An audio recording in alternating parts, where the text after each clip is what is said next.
Hi, welcome to Frontier Gaming. I'm Matt. I'm Mark. Today we're taking a look at the command card system for Star Wars Legion and how it will affect the game and things that you might be able to do to make yourself a better commander. Mark, can you kind of take us through the overview of the card system and what you need to do to use it? Sure. So basically what you do is your command hand or deck, or however you want to call it, is 7 cards. You're going to have 2 cards of priority 1, 2 cards of priority 2, 2 of 3, and then the standing orders card, which is a priority 4.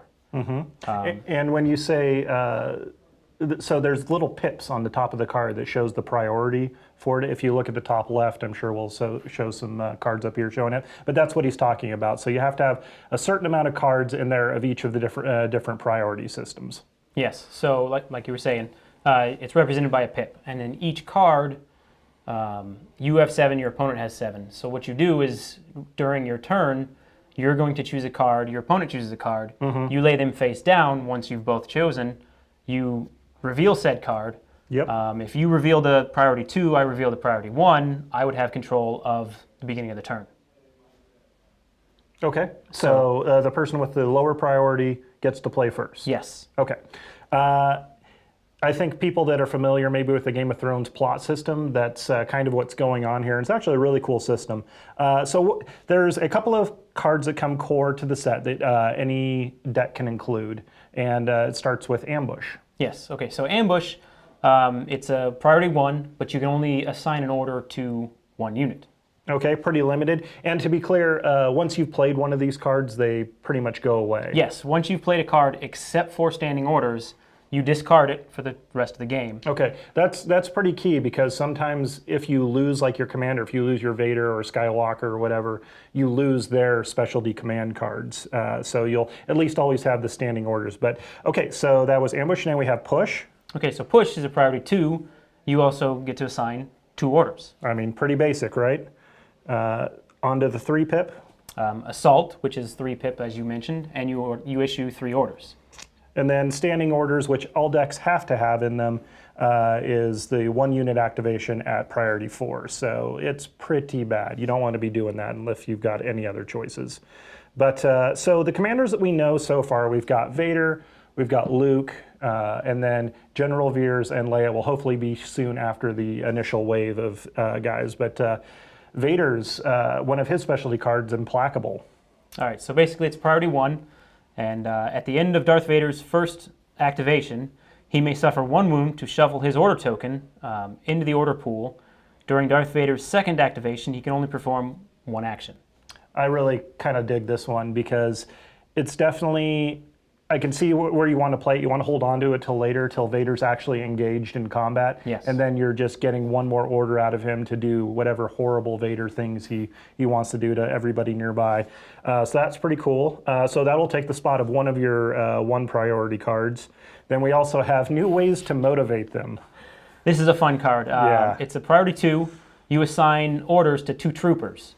One thing I don't know if we've talked about was that every unit has a certain class. So vehicle, trooper. Right. Vader is considered a trooper. He is, yes. Your stormtroopers, your snowtroopers are considered troopers. So with it saying that you can activate 2 troopers, it could be Vader or 2 other infantry or what, however. Well, actually, it does say specifically when a friendly non-Darth Vader trooper. So you can use any of your other troopers, but it's not a cheeky free activation for Vader. No. But still a really good card for him to be using. I can't imagine why you wouldn't want to. Yes. But getting an extra, hey, double time it up the field or else, I'll kill somebody else. Well, yeah, it's basically what it is by a unit suffers 1 wound and it gets 1 extra action. Yeah.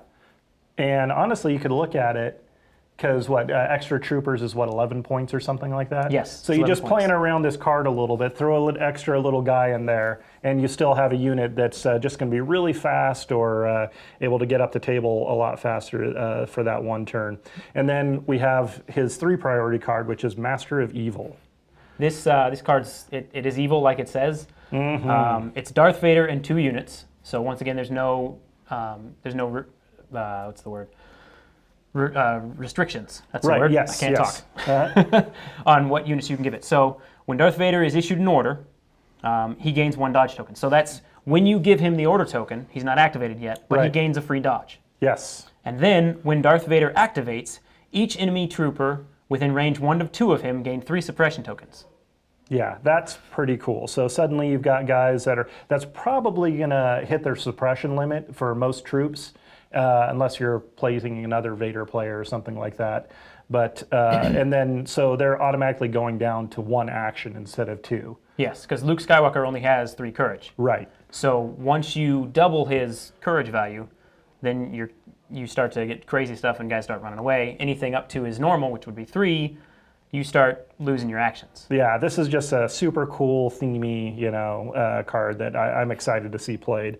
But okay, wrapping it up, we're looking at the good guys. We got Luke now, Son of Skywalker, his 1 priority card.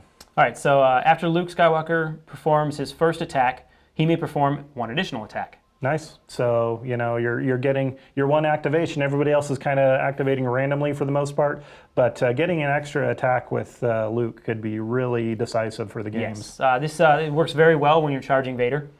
Yeah. So he has his charge, which he can do his 2 moves, be in base contact with Vader, get his free attack. Yeah. And then if you played Son of Skywalker, he can do his 2nd attack afterwards. And hopefully finish Vader off before he turns around and just chops him to pieces. Yes. But so that's cool. 2nd priority, my ally is the Force. All right, it's 2 priority, and you can activate 2 troopers. When a friendly trooper unit is issued an order, give it 1 dodge token. That's awesome. And I really like the theme of very dodgy kind of mobile rebels that are a little bit more defensive. You see that they've got the stormtroopers kind of with Vader's basically infinite leadership. They just shrug off suppression and all Yes. that. They keep moving. However, where the rebels, they get to okay, well, how about you just avoid the fire in the first place? Yes. We want you guys to survive. We don't have endless ranks of stormtroopers. And what's really good about that is with the rebel troopers being nimble, Yes. whenever they spend a dodge token after they're done being fired at, they gain an extra dodge token. Oh, it's so good. Yeah, there's so much synergy there. And then on to, where is it? His 3 ability, which is Return of the Jedi. Once again, this is your command unit, Luke Skywalker, in 2 units. Okay, so similar to Vader. Yes. When Luke Skywalker is issued an order, he gains 1 dodge token, so it's the same as Vader's. Although with this one, when Luke Skywalker activates, each friendly trooper unit at range 1 to 3 of him may remove 1 suppression token. Nice. Okay, so you could play this maybe if you're trying to bait out the Master of Evil to get them below that threshold. Yes. You do get a chance to remove suppression tokens when the unit activates. Yes. But this might get you that extra 1 that'll allow them to move and function normally with both of their actions. So And it's pretty cool. within range 1 to 3, so you have that longer extra range. So Yeah. maybe your troopers are already suppressed. Luke gets into range, and Oh, he yeah. can remove the suppression from it. Absolutely, that's something you can plan around, or if you see an opportunity to go for it. So we also know that there's 2 more commanders. We don't know a whole lot about them yet. We've seen a couple of the command cards for Leia is going to be coming up. So we have Coordinated Bombardment. All right. Basically, it's the crazy little symbol we couldn't figure out last time. Yeah, so that we know is a minimum range 4 and then the space of the table. Yes, it's 2 red dice, and then it's kind of a little blurry here, but Yeah, so basically it allows her to make 3 attacks against different enemy units during using the following weapon, which is a minimum 4 range. It's this bombardment with 2 red dice, 3 units. Cool, you're throwing out damage, and it's a 1 priority. And it's immune to deflect, so you can't really, lightsaber back. No, not at all. Some bombs coming in. But so that's pretty cool. I really like that, and definitely makes sense for those kind of commanders that aren't trying to rush up the field and chop them with lightsabers. Yes. But we also see something similar from Veers, who will be in the following waves, which is maximum firepower. Very similar, but you only get 1 target on this one, right? yes. But impact 2, immune to deflect again, and then a whole bunch of dice. Yes, so it's range 4 minimum, and then the rest of the board. Yep. It's 4 red dice. Oh, 4 black dice would be kind of cool, but no, that's pretty sweet. So yeah, 1 priority, boom. We're gonna drop 4 dice on one of these guys, and with impact 2, that opens up your options on the targets. If you've Yes. got a vehicle, you're trying to maybe get to that wound threshold, or make him maybe a little bit more cautious about moving up the table aggressively. Yes. That's an awesome one to do. But anyways, that's kind of a general overview of everything that's coming out for command cards. We hope you enjoyed, and definitely stay tuned for more stuff. Thanks again, Mark. Really appreciate you coming out. No worries. Cool. In the meantime, please share, like, subscribe, and leave any comments if there's any content you'd like to see covered. But we'll see you next time on Frontier Gaming.